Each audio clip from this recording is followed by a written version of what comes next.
आप दुनिया में कहीं चले जाएं और कहें ज़ुन्नुरैन कौन है, तो सारी दुनिया के मुसलमान जवाब देंगे कि ज़ुन्नुरैन हजरत उस्मान गनी रदी अल्लाह ताला अन्हु। क्यों कहा जाता है ज़ुन्नुरैन? पहले तो ज़ुन्नुरैन का मतलब समझ लें, दो नूर वाला, एक नहीं दो नूर वाला।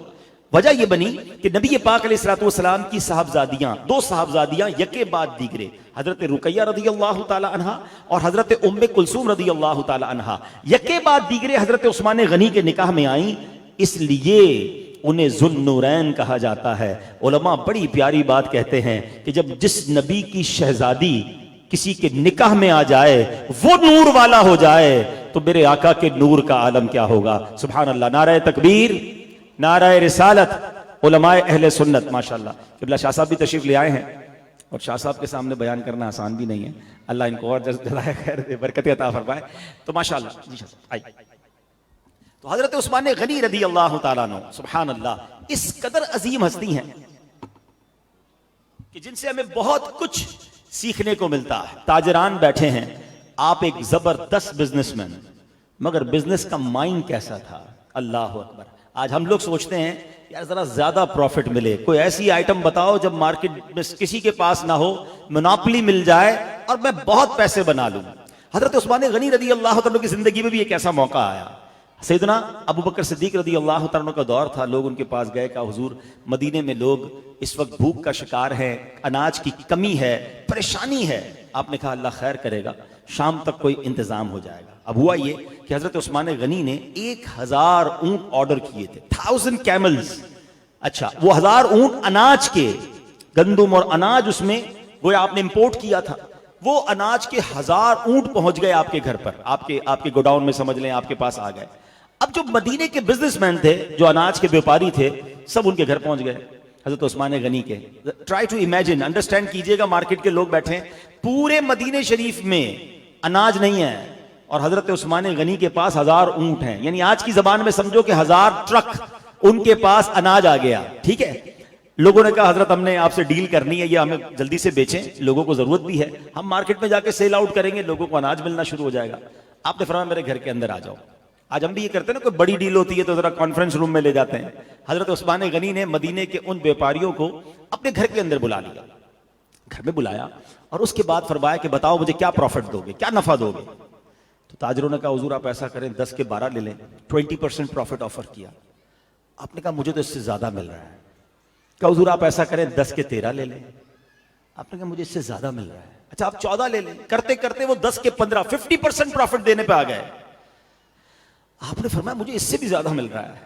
अच्छा, अब हजरत उस्मान गनी से वो व्यापारी कहते हैं हुजूर आपको दे कौन रहा है हमसे ज्यादा, सारे तो आपके घर में बैठे हैं, जितने बायर हैं, इस काम करने वाले जितने व्यापारी हैं, वो तो आपके सामने बैठे हैं, आपको हमसे ज्यादा ऑफर कौन दे रहा है। हजरत उस्मान गनी फरमाते हैं मेरा रब मुझे 1 का 10 दे रहा है, कोई है जो इससे ज्यादा मुझे दे। लोगों ने कहा हुजूर इससे ज्यादा हम आपको नहीं दे सकते। सुन लो सारे गवाह हो जाओ, मैंने ये पूरे 1000 ऊंट जो हैं वो अल्लाह की राह में मदीने के जरूरतमंद लोगों पर खैरात कर दिए हैं।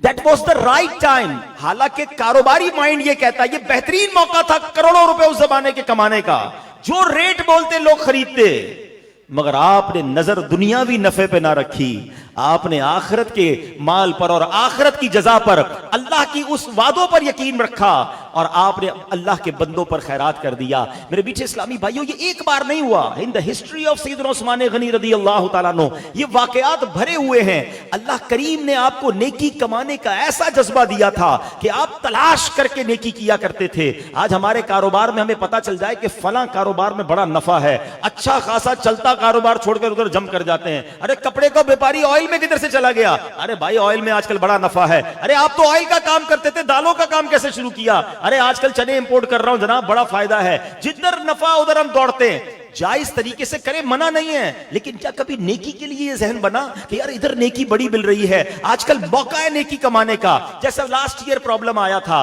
कोविड-19 का जमाना आया, लॉकडाउन लगा, कुछ लोगों ने पैसे कमाना शुरू किए, जरूरत से मुसलमानों के फायदा उठाना शुरू किया। ऐसे भी लोग थे कि एक तरफ अल्लाह के बंदे अल्लाह की राह में खर्च करके अनाज बांट रहे थे, मगर अनाज के व्यापारी उन दिनों भी अनाज का रेट बढ़ाकर पैसे कमा रहे थे। दो तरफ की सोच सामने आई। कुछ लोग वो थे जो मास्क और सैनिटाइजर खरीद के तकसीम कर रहे थे, मगर कुछ वो थे कि मुसलमान परेशान हो तो होते रहे, हमने मास्क और सैनिटाइजर और दवाइयों के रेट बढ़ाने हैं। तो पैसे कमाने का जिस तरह लोगों को जज्बा है, अल्लाह करे सैयदना उस्मान गनी रदी अल्लाह तआला अन्हु के सदके हमें नेकियां कमाने का वो जज्बा मिले। नबी पाक अलैहिस्सलातु वस्सलाम ने एक बार मदीने में जब हिजरत की तो पानी की कमी थी, शॉर्टेज थी, तो एक कुआं मुसलमानों को हाजत थी, मीठे पानी के कुएं की जरूरत थी। तो प्यारे आका अलैहिस्सलातु वस्सलाम ने उस कुएं के मालिक से कहा, एक रिवायत के मुताबिक, कि ये कुआं हमें दे दो और इसके बदले में हमसे जन्नत का कुआं ले लो। यहां उलमा बड़ी प्यारी खूबसूरत बहस फरमाते हैं कि नबी पाक को अल्लाह करीम ने कैसी अथॉरिटीज दी थी कि आका जिसे चाहे जन्नत की चीजें अता फरमाते हैं। बहरहाल वो शख्स था, बाल बच्चों वाला था, अर्ज करता हुजूर मेरे बाल बच्चे हैं, यही मेरी रोजी है।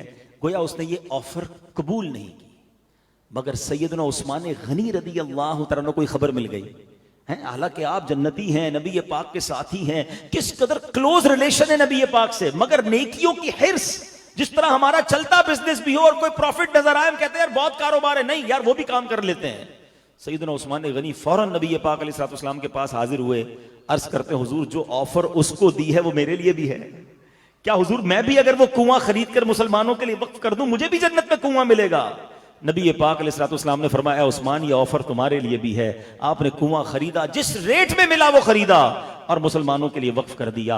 अल्लाह अकबर। एक नहीं, दो बार नहीं, बाज रिवायत के मुताबिक 3 बार नबी पाक अलैहिस्सलातु वस्सलाम से जन्नत खरीदने वाले साहबी, नबी पाक के वो मुबारक अल्फाज हैं कि आज के बाद उस्मान कुछ भी करे उस पर कोई मुआखजा नहीं, कोई पूछगछ नहीं, गारंटी मिल गई जिनको जन्नत की।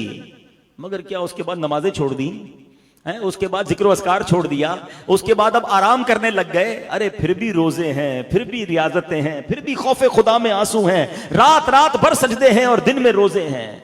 नेकियों की हिर्स थी कि खत्म ना होती थी, हालांकि नबी पाक से जन्नत की बशारत ली है। और एक तरफ हम हैं कि गुनाहों के अंबार हैं सर पर, कोई गारंटी नहीं है हमारे पास मगफिरत की, मगर नमाजें कजा हो रही हैं। हजरत उस्मान गनी का सुन्नत पर अमल देखो, एक बार वजू करके मुस्कुराने लगे। किसी ने कहा हुजूर ये क्यों मुस्कुराया वजू करके, कोई बात भी ऐसी नहीं हुई थी? फरमाया कुछ पता नहीं है, मैं तो किसी की अदा को अदा कर रहा हूं।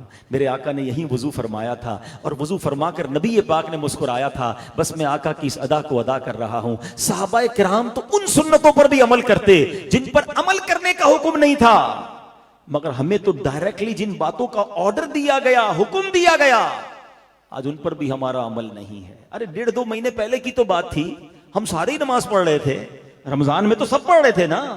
ऐसा क्या हुआ कि रमजान गया और नमाजें भी जाना शुरू हो गई? नहीं मेरे मीठे इस्लामी भाइयों, यहाँ बिजनेस कम्युनिटी के लोग बैठे हैं। सैयदना उस्मान गनी रदी अल्लाह तआला अन्हु is the best role model for all business community. Business community के लिए एक शानदार मॉडल की आप हैसियत रखते हैं कि आप इबादत गुजार भी हैं, आप बाहया भी हैं, आप खौफे खुदा के पैकर भी हैं, आप सखियों के सरदार भी हैं, अल्लाह की राह में दिल खोल कर खर्च करने वाले भी हैं। और सुभान अल्लाह, कभी हमने ऐसा नहीं सुना कि उस्मान गनी इतना खर्च करते रहे और आपका माल डाउनफॉल में चला गया। अरे अल्लाह ने आपके माल में और बरकत डाल दी, इतनी बरकत डाल दी। आज बच्चे मिलते हैं, नौजवान मिलते हैं, हुजूर दुआ करें अल्लाह ताला हजरत उस्मान गनी के खजाने में हिस्सा अता फरमाए। अरे अल्लाह के बंदो, उनके खजाने में से हिस्सा मांगते हो, उनकी सखावत में से भी हिस्सा मांगो। पैसा तो बहुतों के पास है, अल्लाह की राह में खर्च करने का जज्बा अल्लाह अता फरमाए। और याद रखिएगा, जो अल्लाह की राह में खर्च करता है, मेरे आका की हदीस पाक है, नबी पाक ने कसम उठाकर फरमाया कि अल्लाह की राह में खर्च करने से माल कम नहीं होता। तो दिल खोल कर माल खर्च किया करें। जब भी नेकी का मौका आए, आप इसको अपने लिए चांस समझा करें कि आज एक और नेकी में अल्लाह ने खर्च करने का मौका दिया है। जब खर्च करने की बारी आती है ना, जैसे मिसाल के तौर पे मस्जिद की तामीर हो रही है, कोई नेकी का काम सामने आया, कोई गरीब आदमी हमारा रिश्तेदार हमारे पास आया, तो लोग कहते हैं यार मैंने रमजान में बांट दिए थे, अब अगली रमजान में आएगी, कैलकुलेशन करूंगा फिर बांटूंगा। नहीं, एक हदीस पाक याद रखें, हदीस पाक का मजमून है, गिन गिन कर खर्च न करो, वरना वो रब्बे करीम भी तुम्हें गिन गिन कर अता फरमाएगा। आप पता क्या माइंडसेट बनाया करें, यार माशाल्लाह ये डब्बा आया है मस्जिद का, ये फला नेकी का काम आया है, मेरे पास पैसे भी हैं, अपने अकाउंट में मैं जमा करवा देता हूं। ये आप ही के अकाउंट में तो जमा हो रहे हैं। अल्लाह की राह में आप जब भी खर्च करते हैं ना, ये ना सोचा करें कि मेरे हाथ से निकल गया, कम हो गया। ये कम नहीं हो रहा, ये आपके अकाउंट में जमा हो रहा है। और कब मिलेगा? आज देखिए दुनिया में लोग कहते हैं यार सिक्योरिटी होनी चाहिए, लोग नाजायज इंश्योरेंस की तरफ जाते हैं। मैं आपको बताता हूं क्या खूबसूरत इंश्योरेंस है, हदीस कुदसी है। अल्लाह फरमाता है, ए इब्ने आदम, अपना माल मेरे पास जमा करा दे। अल्लाह फरमा रहा है, न जलेगा, न डूबेगा, न चोरी होगा। है कितनी खूबसूरत इंश्योरेंस है, जलेगा भी नहीं, डूबेगा भी नहीं, चोरी भी नहीं होगा। कहां चला गया? अल्लाह फरमाता है मैं तुझे उस दिन लौटाऊंगा जिस दिन तुझे एक एक नेकी की जरूरत होगी। ये सब हमारे अकाउंट में उस दिन के लिए जमा हो रहा है। आज कहते हैं ना वीसी कमेटी, यार वीसी डाल दो, बुरे वक्तों में काम आएगी। ये खूबसूरत मदनी वीसी है, कमेटी है। जब मौका मिले, नेकी का काम सामने आए, थोड़े थोड़े करके खर्च करते रहा करो। अल्लाह इधर भी माल में बरकत डाल देगा, उधर भी खजाना जमा रखेगा। अल्लाह करीम से मैं दुआ करता हूं, अल्लाह सैयदना उस्मान गनी रदी अल्लाह तआला अन्हु के सदके हम सब के रिज़्क़ हलाल में बरकत अता फरमाए, मगर अपनी राह में हमें दिल खोल कर खर्च करने की तौफीक भी अता फरमाए। खर्च करें तो उसकी खुशी भी अता फरमाए, और रब्बे करीम फकत रिज़्क़ हलाल कमाने का जज्बा अता फरमाए, रिज़्क़ हराम से हम सबको महफूज फरमाए। और आपकी सीरत का एक शानदार पहलू हया है। मेरी बहनें भी पर्दे में सुन रही हैं। सैयदना उस्मान गनी के बारे में आता है, कंवारी औरत की तरह शर्माया करते थे, मगर आज औरतों से शर्मो हया दूर हो गई है। हमारे नौजवान शर्मो हया से दूर हैं। नहीं मेरे मीठे इस्लामी भाइयों, हया ईमान है, हया ईमान का एक बेहतरीन हिस्सा है। और नबी पाक का एक हदीस पाक का जो जुमला है वो डरा देने के लिए काफी है कि आका फरमाते हैं, जिसका मजमून है कि जिसमें हया नहीं वो जो चाहे करे। यानी आका ने गोया अपने दरबार से उसे दूर कर दिया। आज मोबाइल फोन के जरिए, इंटरनेट के जरिए और दीगर बहुत सारे मामलात के जरिए जिस तरह हया का जनाजा उठ रहा है। आज ये शादी की महफिल बहुत शानदार इक़दाम है, मगर यहां भी मैं एक बात अर्ज करना चाहूंगा। मुझे उम्मीद है ऐसा यहां तो नहीं होगा, लेकिन अब हो ये गया है कि शादी में भी शाह साहब मौजूद हैं। ये एक फॉर्मेलिटी बन गई है, एक फंक्शन का इजाफा हो गया है कि जनाब अब पहले 4 फंक्शन होते थे, अब 5वां महफिल भी कर लो, नात खानी भी होगी, बयान भी होगा, फिर सारे ढोल तमाशे भी होंगे। ऐसा न करो। जब इतने मुबारक काम से शादी की इब्तिदा की है तो बाकी कामों में भी हया का दामन थाम कर, सैयदना उस्मान गनी की आज मुबारक रात है, हमें हया का दामन थामना है और बेहयाई से अपने इन कामों को बचाना है। इतनी बड़ी नेमत अल्लाह ने अता की है और उसी में रब को नाराज करोगे। बाज़ औक़ात हम देखते हैं घर टूट जाते हैं, घरों में परेशानियां होती हैं। लोग कहते हैं यार इतनी धूमधाम से शादी की थी, बच्ची ससुराल में खुश नहीं है। अरे तुमने उस शादी में अल्लाह को नाराज करने वाला कौन सा काम था जो नहीं किया था? शादी करें सुन्नत के मुताबिक, जिक्र व अस्कार के साथ और सदका और खैरात के साथ करें, फिर अल्लाह करीम और उसमें बरकत डाल देगा। आखिर में मैं दुआ करता हूं, अल्लाह दूल्हा दुल्हन को बेशुमार बरकतें नसीब फरमाए, हासिदों की हसद से बचाए, बद नजरों की बद नजरी और शैतान के शर और जादू टोने आसेब से इन्हें भी बचाए, हमें भी महफूज रखे और हमें अपनी खुशी में भी और अपने गमों में भी अपने रब को और उसके हबीब को राजी करने की तौफीक अता फरमाए। एक आखिरी जुमला कहकर बयान खत्म कर रहा हूं। खुशी जो है ना, ये कैसी खुशी है मैं आपसे पूछता हूं। एक अजीब फिनोमेना बन गया है कि जब भी हम खुशी मनाते हैं ना, whenever we try to celebrate anything, जब भी कोई खुशी मनाते हैं ऐसा लगता है हमने लाजिम कर लिया अल्लाह को नाराज करना। ये कैसी खुशी है? हमारा नया घर लेना है, पार्टी करनी है, अल्लाह को नाराज करना है। बच्चा पैदा हुआ, दोस्तों में बुलाना है, अल्लाह को नाराज करने वाला। कोई ना कोई काम ऐड कर देंगे। बच्चे की सालगिरह करनी है, कीजिए, किसने मना किया है? मगर उस सालगिरह में कोई नाच गाना, कोई म्यूजिक ऐसा ऐड करेंगे जिसमें अल्लाह को नाराज करेंगे। मैं आपसे सवाल करता हूं, खुशी देने वाला कौन है? अल्लाह है ना। ये कैसी खुशी मना रहे हो कि जो खुशी देने वाला है उसी को नाराज कर रहे हो?